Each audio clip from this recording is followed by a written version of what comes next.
عليكم، كي دايرين؟ لاباس عليكم؟ نتمنى تكونوا بخير وعلى خير. اليوم عاد جيت لكم فيديو جديد وصفه جديده. اليوم غادي نشارك معكم واحد الكيك اللي كتجي روعه. اللي كيحبها كاين شي كيكه ديال الشكلاط، هذه واحد الكيكه كتجي رائعه واقتصاديه هكا بالنسبه ما فيها لا كريم سائله ولا كريم شونتي، وكتجي روعه ولذيذه وكنحضروها شكلاط في شكلاط وكتجي بنينه. نفرحوا بها كالوليدات ولا نفرحوا بها راسنا، علاش لا؟ ندوزو المقادير وطريقه التحضير في نفس الوقت. هنايا كما كتشوفوا اول حاجه في هذا الاناء غادي نضيف واحد 2 الحبات ديال البيض اللي غادي ندير في هذه الكيكه. 2 حبات ديال البيض كما كتشوفوا راه كبار هكايا. غادي ندير معاهم واحد الكاس ديال السنيده بعبر كاس العنبه قلربه، ساشي ديال الفاني وقبيصه ديال الملح ضروري هكايا باش كنعادلو الذوق. وغادي نجيب الباطور وغادي نطرب هاد المكونات مزيان حتى كيتضاعف الحجم ديالو وكيتبدل فيه اللون وكتذوب لينا ديك السنيده مزيان هكايا، اولا كتخلطوه في الخلاط ديال العصير ولا بهاد الباطور كطربوه مزيان ولا بالفوي عادي هكايا كتبغي تخلطوه مزيان هكايا. صافي هنايا من بعد ما طربت البيض مع السنيده غادي نزيد هنايا نص كاس ديال الزيت بعبر كاس العنبه. نفس الكاس اللي عبرنا به السنيده ديال العنبه كنعبرو نص كاس.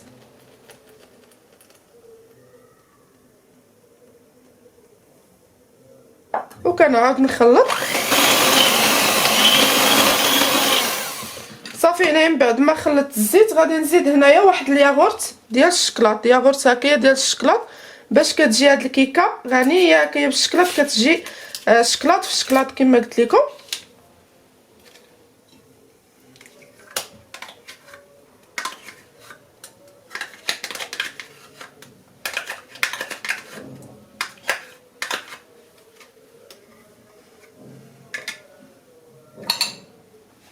ضفت هنايا هاد الياغورت ديال الشكلاط وغادي نزيد هنايا عندي واحد المعلقه كبيره ديال الشكلاط ديال الدهن. هاد المعلقه ديال الشكلاط ديال الدهن كتخلي لنا هاد الكيك كيجي طري هكايا وكيجي خفيف وما كيجي لا مطقص لا معجن، كيجي بنين هكايا بهاد المعلقه ديال الشكلاط ديال الدهن.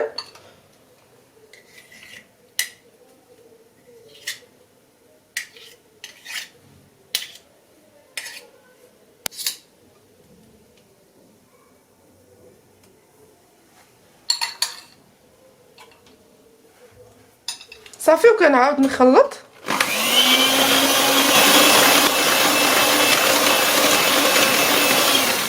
صافي هنايا من بعد ما كيذوب ليا داك الشكلاط ديال الدهن كنخلطو مزيان هكايا بهاد الباطور باش كيذوب هذاك الشكلاط ديال الدهن كما كتشوفوا بحال هكايا على هاد الشكل. صافي دابا غادي نوقف هكايا الخلاط الكهربائي، غادي نحيدو.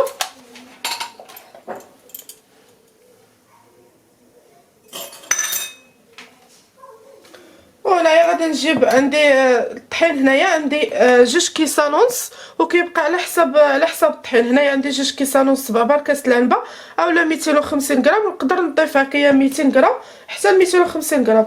غندير هكايا دفعات، كنديرو 2 كيسان في الاول وداك الكاس نص كاس كنضيفوه على حسب الخليط.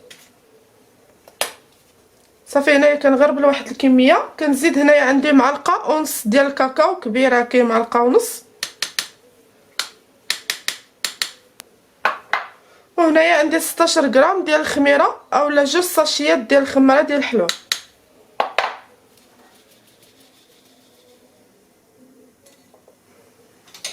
صافي وغادي نجيب على الخلاط اليدوي وغادي نخلط حتى ندخل هاد الكميه ديال الطحين اللي عندي.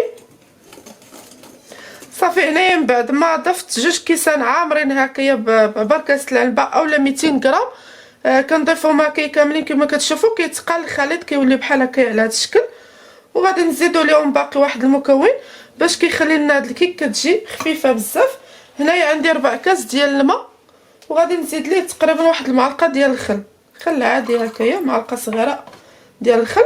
وغادي نخويه بحال هكايا على هذا الشكل. غادي يعاود يتخفف لينا هكايا الخليط كما كتشوفوا، مغاديش يبقى ثقيل.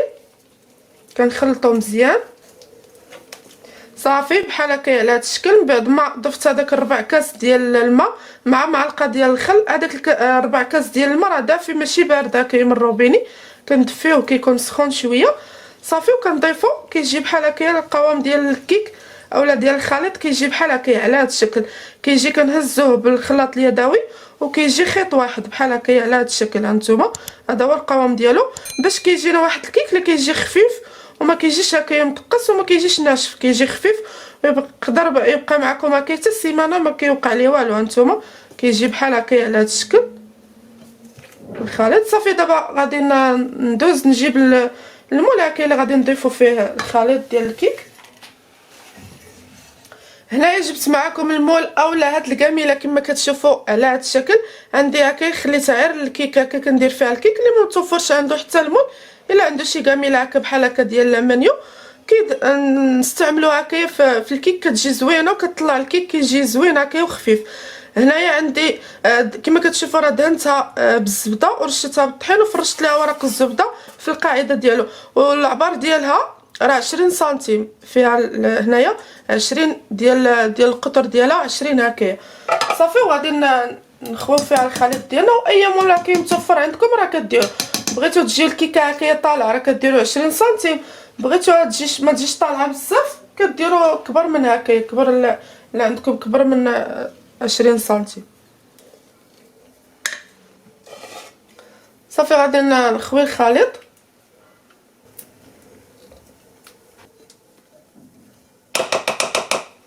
صافي انا من بعد ما خويت الخليط ديالي في هذا المول اولا هاد الكاميله كما كتشوفوا. صافي كنقادها بحال هكا على هذا الشكل وكنكون شعلت الفران كيسخن لاعلى درجه. كنقصو عليها وغادي نديرها ما غاديش نحطها هكا ديريكت في الفران، كنديرها هكا في شي لاطه وكنقصو على الفران نخليو الكيك ديالنا يطيب على خاطرو لمده ديال 30 دقيقه حتى 35 دقيقه على حسب النوع ديال الفران ديالكم. من بعد ما طيب وندوزو هكا باش غادي نوجد معكم واحد الكريمه كما قلت لكم بلا كريم شونتي بلا كريمه سائله اللي كتجي اقتصاديه وكتجي بنينه. هنايا الكيكه ديالي من بعد ما خرجتها من الفران كما كتشوفوا هانتوما كيفاش كتجي، راه خليتها دفات واحد شويه. صافي دابا غندوزو باش غادي نقطعها. غادي ندوز باش نوجد معكم هكايا الكريمه. هانتوما راه ما كتلصق ما والو، كتجي طايبه. هانتوما كيفاش كتجي وكتجي خفيفه.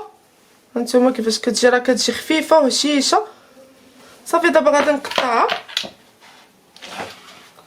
غادي نقطعها بهذا الموس ديال المنشار. صافي هنايا من بعد ما كنقطعها بحال هكا على هذا الشكل كنطراسيوها. غادي نقطعها على 3 كما كتشوفوا. هانتوما كتجي بحال هكا راه باقا سخونه باقا ما برداتش كما كتشوفوا. ومن الاحسن هكا تخليوها حتى تبرد باش ما تجيكمش هكايا صعيبه. صافي غادي نقطعها ونعاود نقطع الثالثه نفس الطريقه. صافي هنايا من بعد ما قطعتها كما كتشوفوا هانتوما قطعتها على 3 المرسوات بحال هكا على هذا الشكل. هانتوما راه باقا سخونه. صافي غادي نخليها دابا تبرد وغندوزو باش غادي نوجدو الكريمه اللي ذكرت معكم. هنا من بعد ما قطعت الكيكه كما كتشوفوا هنايا غادي نوجد معكم الكريمه. غندوز معكم المقادير ديالها والطريقه في نفس الوقت. هنايا عندي 3 المعالق ديال السنيده حتى 4 على حسب الذوق كبار كما كتشوفوا. غادي نديرهم في كاسرونه. وعندي هنايا 3 المعالق ديال المايزينا اولا النشا 3 المعالق كبار. وهنايا عندي 2 معالق كبار ديال الكاكاو المر. وهنايا عندي نص لتر ديال الحليب اولا 3 الكيسان عامرين هكايا بعبار كاس العنبه كما كتشوفوا هانتوما. راه نص لتر ديال الحليب. غادي نخويه على هاد المكونات. صافي غادي نخلط هكا بارد في بارد. عاد نشعل عليه البوطه باش كيذوب لينا هاد الكاكاو مع المايزينا. غادي نشعل على البوطه.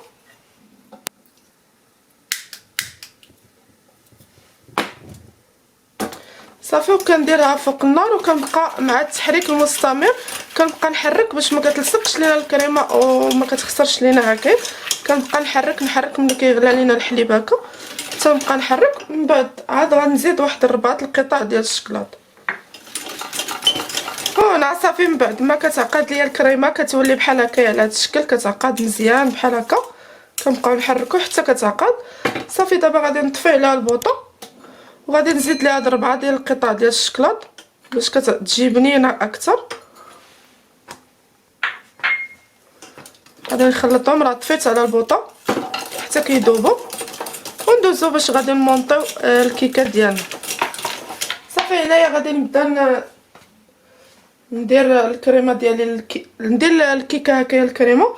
غادي ناخذ واحد الطبسه ونحط هكايا القطع اللي قطعت اول قطعه بحال هكا، وغادي نجيب باش غنسقيها. كنديروا حليب بالشكلاط اولا حليب هكايا بقهوه سريعه الذوبان على حساب الذوق. صافي غادي نسقيها واحد شويه.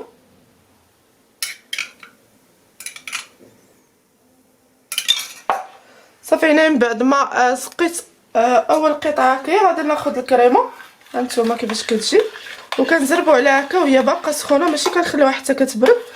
هانتوما كيفاش كتجي. صافي وغادي نخوي واحد الكميه بحال هكا.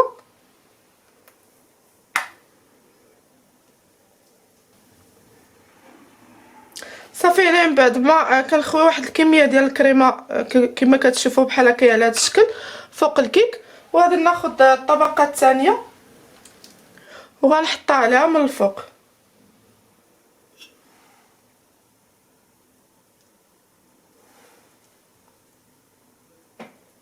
كنحاول هكا نقادها مزيان ونسقيها حتى هي.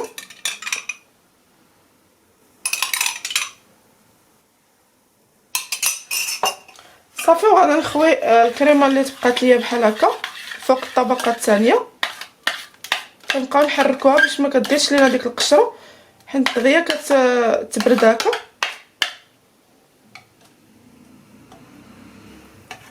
صافي ملي كنقاد هكا الكريمه كنسقي هاد الطبقه الاخيره كما كتشوفوا، وغادي نقلبها عليها بحال هكا على هاد الشكل. كنحاول هكا نقادها باش تلصق مع الكيك. صافي بحال هكا على هاد الشكل كما كتشوفوا هانتوما كتجي طبقات، طبقه ديال الكريمه وطبقه ديال الكيك، وهاد الطبقه الاخيره ما كنديروش لها هكايا الكريمه، هي اللي غادي نزينو من بعد ما كتبرد لينا هكايا الكريمه مزيان. صافي غادي نغطيها هكايا بشي سلوفان اولا بشي بواطه هكايا وندخلها الثلاجه تقريبا واحد 2 سوايع ولا حتى 3 سوايع حتى تبرد ليا مزيان، اولا درتوها هكايا في العشيه خليوها حتى الغد لي تعقد هاد الكريمه مزيان. عاد ندوزو باش غادي ديك الساعه غادي نزينوها هكايا من الفوق. وهنا هي الكيكه ديالي من بعد ما خليتها حتى بردات الكريمه كما كتشوفوا. دابا غادي ندوز باش غادي نزينها معكم بواحد التزيين اللي كيكون هكايا بسيط. هنايا عندي 10 ديال القطع ديال الشكلاط اللي ذوبتهم في باماغي وزدت لهم واحد الياغورت ديال الشكلاط، هما باش غادي نزين. كيكون واحد الكاناش اللي هكايا اقتصادي اولا كديروا ربع كاس ديال الحليب مع الشكلاط على حساب الذوق. صافي غادي نخوي على الكيكه هكايا هو باش غادي نزين كما كتشوفوا. كتجي هابطه مع الجناب بحال هكا، كتجي زوينه ورائعه شكلاط في شكلاط. هانتوما صافي غادي نقادها تجي هابطه مع الجنيبات بحال هكا. صافي هنايا من بعد ما كنخوي عليها هكايا الشكلاط كما كتشوفوا اولا هاد الكاناش بحال هكايا كيجي زين عشوائي هكايا كتجي هابطه عليها مع الجناب. وهنايا عندي واحد شويه ديال اللوز ايفيلي محمر اولا كاوكاو اولا كتزينو هكايا بالفريز على حساب الذوق اللي متوفر هكايا كتزينو به. راه نزين هكايا باللوز ايفيلي كما كتشوفوا بحال هكايا على هاد الشكل. واحد الكميه قليله هكايا باش كتعطينا واحد الزين زوين. صافي على هاد الشكل كما كتشوفوا هانتوما كتجي مزينه باللوز ايفيلي وبالشكلاط هكايا هابط على هاد الشكلاط الكاناش كما كتشوفوا كتجي بنينه ولذيذه شكلاط في شكلاط. هذا هو الشكل النهائي ديالها، كتجي رائعه ولذيذه هكايا بنينه. نتمنى تعجبكم وتجربوها وما تنساوش تشتركوا معايا في القناه وتدعموني باش يبقى يوصلكم كل جديد وبصحه والراحه.